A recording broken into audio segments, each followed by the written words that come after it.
हरे कृष्ण कृष्ण कृष्ण हरे हरे, हरे राम राम राम हरे हरे।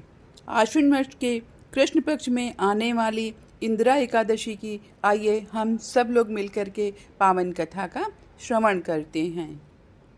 ओम श्री सद्गुरुदेवाय नमः। ओम श्री गणेशाय नमः। एक बार महाराज युधिष्ठिर ने भगवान श्री कृष्ण से पूछा कि हे मधुसूदन, कृपा करके मुझे यह बताइए कि आश्विन के कृष्ण पक्ष में कौन सी एकादशी होती है। युधिष्ठिर के ये वचन सुन करके भगवान श्री कृष्ण बोले कि हे राजन, आश्विन मास के कृष्ण पक्ष में इंदिरा नाम की एकादशी होती है। उसके व्रत के प्रभाव से बड़े बड़े पापों का नाश हो जाता है। नीच यौन में पड़े हुए पितरों को भी यह एकादशी सद्गति देने वाली है।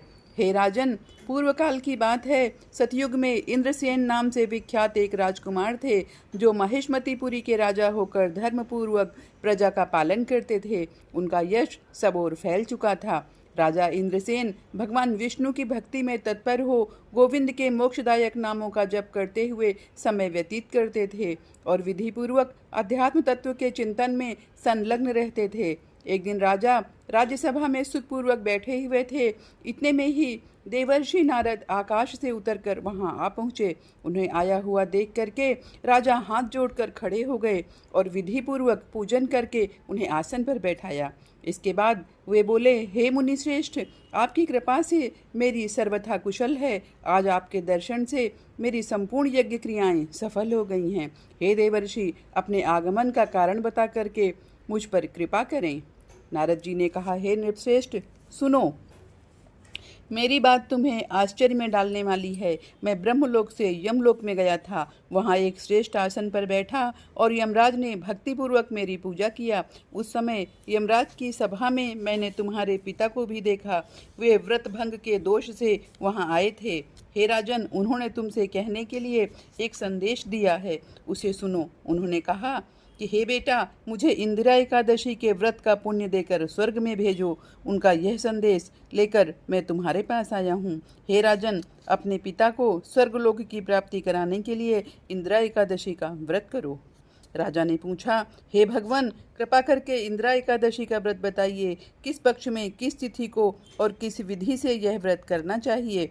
नारद जी ने कहा, हे राजेंद्र, सुनो, मैं तुम्हें इस व्रत की शुभ कारक विधि बतलाता हूँ। आश्विन मास के कृष्ण पक्ष में दशमी के उत्तम दिन को श्रद्धा से युक्त होकर के प्रातःकाल स्नान करो। फिर मध्यकाल में स्नान करके एकाग्रचित हो एक समय भोजन करो तथा रात्रि में भूमि पर सो जाओ। रात्रि के अंत में निर्मल प्रभात होने पर एकादशी के दिन दातून करके मुँह धो।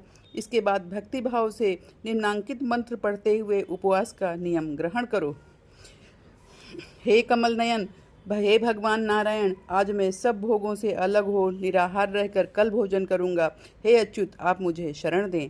इस प्रकार नियम करके मध्यकाल में पितरों की प्रसन्नता के लिए शालिग्राम शिला के सन्मुख विधिपूर्वक श्राद्ध करो तथा दक्षिणा से ब्राह्मणों का सत्कार करके उन्हें भोजन कराओ। पितरों को दिए हुए अन्नमय पिंड को सूंघ करके गाय को खिला दो। फिर धूप और गंध आदि से भगवान ऋषिकेश का पूजन करके रात्रि में उनके समीप जागरण करो। तत्पश्चात सवेरा होने पर द्वादशी के दिन पुनः भक्तिपूर्वक श्री हरि की पूजा करो। उसके बाद ब्राह्मणों को भोजन करा करके भाई बंधु नाती और पुत्र आदि के साथ स्वयं मौन होकर भोजन करो। हे राजन, इस विधि से आलस्य रहित होकर यह व्रत करो। इससे तुम्हारे पितर भगवान विष्णु के वैकुंठ धाम में चले जाएंगे। भगवान श्री कृष्ण कहते हैं, हे राजन, राजा इंद्रसेन से ऐसा कहकर देवर्षि नारद अंतर्ध्यान हो गए। राजा ने उनकी बताई हुई विधि से अंतःपुर की रानियों, पुत्रों और भृत्यों सहित इस उत्तम व्रत का अनुष्ठान किया।